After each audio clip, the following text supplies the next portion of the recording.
Hello friends, আসসালামু আলাইকুম। Welcome back to my daily blog. তো আজকে আমি ভিট একটি সবজি রান্না করব। সব বাচ্চারা এই সবজিটা রান্না করলে কিভাবে চেটেপুটে খায় সেই প্রসেসিংটা আপনাদেরকে দেখিয়ে দেব। তো চলুন কথা না বাড়িয়ে মূল রান্নায় চলে যাই।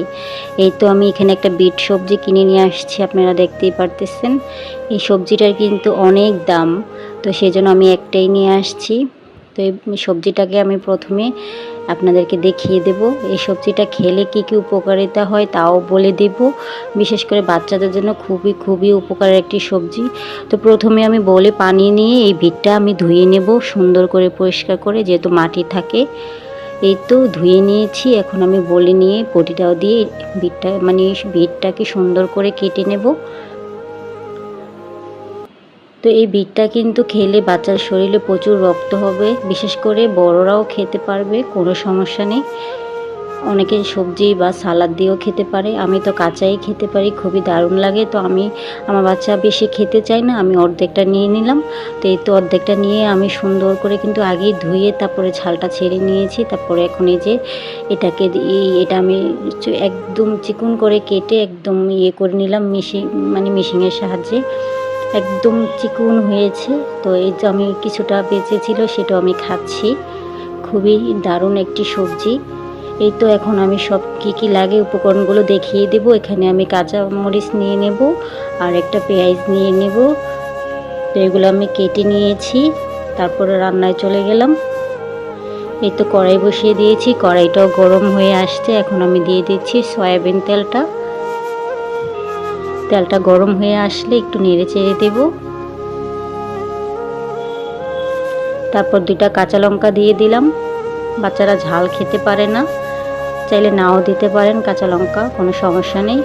এই তো পেঁয়াজটা ভালো করে ভেজে নিয়েছি, বাদামি কালার হয়ে আসছে। এখন আমি বিটটা দিয়ে দেব। এটাতে কিন্তু প্রচুর পরিমাণ ভিটামিন আছে, এটা খেলে বাচ্চাদের শরীরে রক্ত হয়। তো সেই জন্যই আমার বাচ্চার জন্যই আমি নিয়ে আসছি। তো সব জায়গায় কিন্তু এটা পাওয়া যায় না, আমাদের এখানে মাঝে মাঝে এক চাচা নিয়ে আসে। যাই হোক, এই তো আমি এটাকে একটু ভালো করে নেড়ে চেড়ে দিলাম, ঢাকনা দিয়ে কিছুক্ষণ ঢেকে রাখলাম, আবারও চলে আসলাম। এখন একটু আবার নেড়ে চেড়ে দেবো, লবণ দিয়ে দিলাম স্বাদ অনুযায়ী।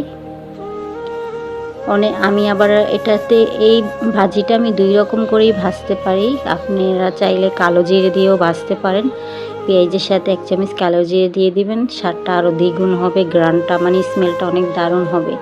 তা আবারও কিছুক্ষণের জন্য ঢাকনা দিয়ে ঢেকে রাখবো। এই তো আমার বিট ভাজিটা কিন্তু হয়ে গেছে। এখন আমি পরিবেশন করে আপনাদেরকে দেখিয়ে দিলাম। দারুণ একটি স্বাদের বিট, গরম ভাতের সাথে এই বিটটা যদি আপনি একবার ট্রাই করেন, জাস্ট এটার প্রেমে পড়ে যাবেন। তো এই তো বাচ্চারা আপনার এই বিট ভাজি দেখে খুব সহজে খেয়ে নেবে। এই তো আমি ভাত নিয়ে নিলাম, গরম গরম ধোয়া ওঠা ভাতের সাথে। এখন আমি মেখে আমার বাচ্চাকে খাইয়ে দেব। ও খেতে চাচ্ছিল না, ওকে আমি জোর করে খাইয়ে দিয়েছি, বলেছি এটাতে অনেক ভিটামিন আছে, তুমি খাও, তোমার শরীরের জন্য অনেক উপকার হবে। তো প্রায় 2-3 লোকমা ভাত খেয়েছে। তো যাই হোক, আজকের ভিডিওটা এই পর্যন্ত। আল্লাহ হাফেজ।